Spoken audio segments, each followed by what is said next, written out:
instead of doing additional groceries, let's just see what we have in the fridge. Some eggs, okay. A bit old but cookable onions. Maybe a bit of garlic here.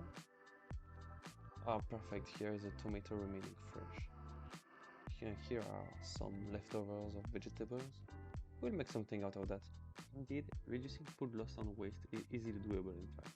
We just need some creativity. So what are we talking about? Wasted food refers to any food that is not used for its intended use and must be managed. The United Nations often publishes about this topic and the benefits linked. Here we can see Stop Loss on Waste for the People, for the Planet on their main page.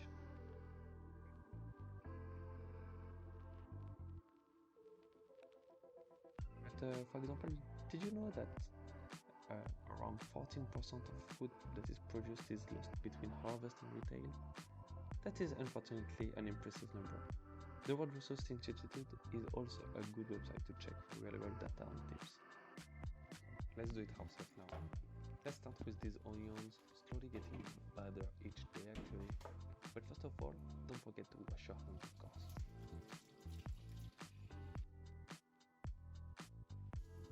Then it's just about cutting. Some oil in the pan, so some more cutting. In parallel, we can cook some eggs. We are far from being professional. It is mostly about being creative and saving this food with a decent dish. And we can see again some cutting, and slowly it is getting ready actually.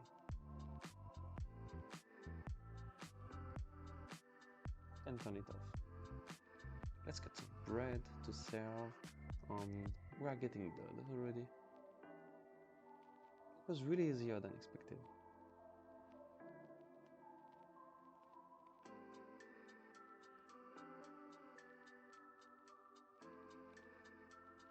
Just be creative.